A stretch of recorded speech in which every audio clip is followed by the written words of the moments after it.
the Roaring Roar, and welcome to a review video. Very excited about this one. These are the How to Think When You Draw books with Lorenzo.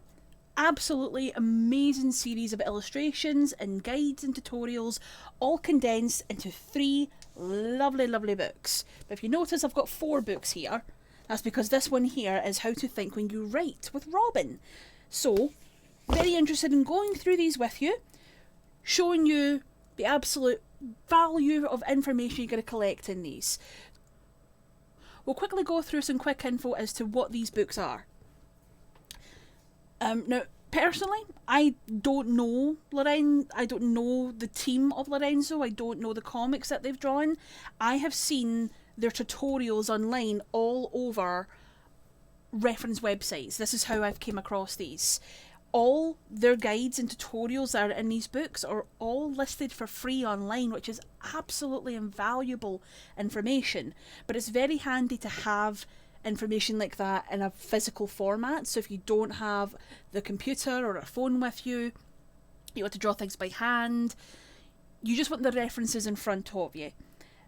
This is it. But you can't buy these books at any point in time. These are primarily Kickstarter funded, and they only release that every so often, and I was very fortunate to be on a mailing list that let me know when the new release was going to happen, and I backed the Kickstarter and I got the 4-book tier, which is volumes 1, 2, 3 and the How to Write book, which I'm so excited to go through these. I'm so excited to go through these. I'm looking forward to testing them, learning from them, and demonstrating them with you as well, so you can see just exactly what you're getting in these books, and also what you can gain from the tutorials online as well. So just because you do not have these books doesn't mean that you can learn from them. They are invaluable, absolutely invaluable artists who are offering so much to the comic creators out there who want to learn and better themselves. So let's have a little flip through the first one, and I'll give you my thoughts on it.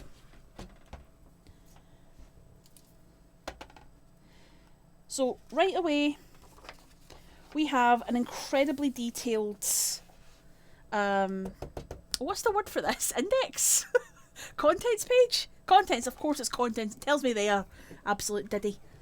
So already, if you're looking up for something specific, they're going to tell you right here where to find it. So, water and waves, lava, basic shoes, vehicle stance, vintage space bikes, that's so specific, vintage planes, monster heads, tree roots, the horizon, integrating logos, books, newspapers, treasure chests. There's so much in here. Now, because there are 3 books, and there's quite a lot of content to look for, and you're looking for something very specific, they've included this as well, which is a brilliant little alphabetical contents list. So say you're wanting to say, okay, I want to learn how to draw a mountain today, but I don't know which book has that. Well, there it is all there. It tells you exactly where to find it. This is gorgeous, by the way. I love this so much. It's, this is going to be pinned next to my computer or in my art room somewhere, so I can quickly go, I want to draw flower crowns. There it is. It's volume 3, page 26. Badass. Absolutely happy with that. It's, so good. And they're very kind there to let you know that if you don't want to miss it on future volumes, mail Add Me Lorenzo to secretbooklist@yahoo.com. So if you want to get the books in the future, that's what you have to do. That's how you're going to be aware of when the next Kickstarter happens, or if any other publishing things happens. Secretbooklist@yahoo.com. Add Me Lorenzo. Definitely do that. I'll put a link in the description down below, because I'm pretty sure my camera's not picking up any of that detail whatsoever. It's a wee webcam I'm using, so I apologise for the lack of clarity. But let's have a wee look. It's just pretty to look at as well. Everything is organised so well. Like, if they had an editor or a publisher that helped design this, they've done a marvellous job of making it so easy to look at. Because a lot of tutorial books, you'll know, are just, they're not great. You know, think of the two circles make an owl type thing, and a lot of them aren't detailed, they're not fun to look at. It's like when you look at anatomy books and they show you all the muscles. Like, people who are just learning anatomy don't want to learn all the muscles, that's too complicated. They want to learn how to draw a hand, how to draw arms, and how to draw feet. Which, yes, you need to understand how muscles work to get that, but it's too complicated. So a lot of anatomy books, they overcomplicate something that needs to be simplified. This is simple. Oh, excuse me, got an awful bad throat today. Like expressions, characters. Like they explain how a lot of movement works. Like if your character's smiling, things are going to get squished around. Think about the direction of your eyes and mouth as someone's talking. Oh, lovely illustrations as well. They're such lovely artists. Shape characters. Now this is something I see quite a lot in character design books, and it's breaking down characters into simple shapes and building up from there. So they go into quite a lot of good detail about this. On, let's see, begin by randomly choosing the height in each section, short, medium or tall.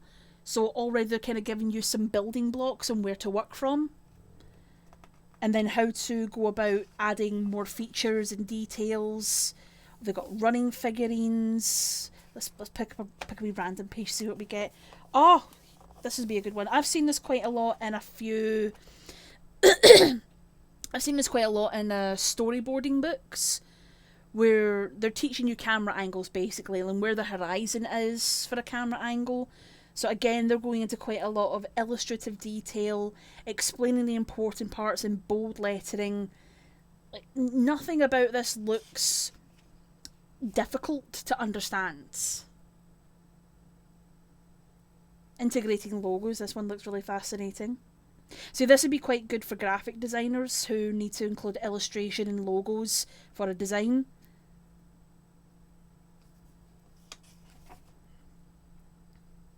Negative space. This is something that art teachers bring up a lot and are not very good at explaining. I don't know why art teachers are so bad at explaining this. But so far this is looking quite interesting. Shadow composition. Again, all of these are available online to read. So you do not need to buy the books. You can look at all of this online. They explain all of these in just as much detail. So it's not as if you're getting minimal amount of detail in the online tutorials. You're getting just as much as you would get from these books. But if you can, support these artists, because this is amazing. This is absolutely amazing material. And again, you get so much out of it. That's one volume. One volume and already so much in it, and then there's more and more there. Oh, just like volume 3, eggs. So they're getting into more specific things that people are looking for. Snouts, not just animal faces, snouts in particular. Robot hands. They're so specific in all the things that people would want to know. Like, it's not just a book on robots and they're teaching you how to draw the one kind of hand. It's books on everything. And it's stunning. Can you tell how much I love these? They're so gorgeous. But the true test of tutorial books and guidebooks is how effective are they at actually teaching you how to draw. So that's what I want to try today. I want to have a look through these books, find something that I want to learn how to draw better, and see how these instructional books work. I want to physically try one of the tutorials and see for myself, are they as effective as what I'm making them out to be? Because I'm praising these right now, but I've not effectively tried the tutorials. I've tried a couple of the online ones, but now it's going to be a case of we're going to open the book, pick a tutorial, and see how well I can follow it and implement it into my own illustrations. So let's give that a bash. You like jazz?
So I'm trying to pick a tutorial from the third book that would be quite good to demonstrate, but as I'm going through it, like it goes from either very simple to a little more complicated.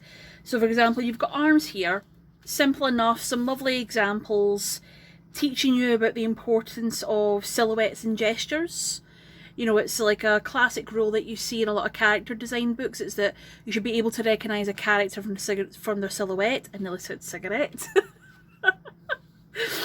But no, you should be able to understand what a character is doing from a silhouette. It's a very important part about character design and comic art. People should be able to recognise what's happening just from gestures alone. Of course that varies with culture and things, but most people should be able to recognise what's going on via gestures. But then it gets to a bit more detailed things here. So we've got zips and buttons. Now, unlike the previous tutorials where it was like a lot more step-by-step process, this goes into quite a lot of detail, but not so much the step-by-step process part, but I still quite like it. They do have this little part here, which is very good, so it is showing you different variations and types, and you've got the little kind of zigzag line here, so there is a very basic example right there, but not really enough that I'll put in my sketchbook right now. But again, there is quite a lot of lovely detail in this. This one would probably be a bit more handy, but I find that when it comes to doing clothing folds, your best thing to do is to look at real life. This is good though for learning how to simplify it and figuring out where directions go. So if you are going to look at lifestyle drawing, this at least gives you a better idea of how to look at it and simplifies it down a bit more. Pattern clothing. Most of this I would probably do digitally anyway, but it is quite good to learn how to do it. Because very old-fashioned comics, or traditional comics in general, this is what you have to learn how to do. This I do quite like though, this part here. This coiling technique, you've more than likely seen a video about this on YouTube before. I think the YouTuber's name is Skyra, or Skyra. I will link to them, or I'll have a wee thumbnail here to show you what it is, because it's a fantastic tutorial on how to draw foreshadowing. So this is quite similar to that as well. Try sketching rough hoops with the patterns wrapped around the limbs. Show angles quickly.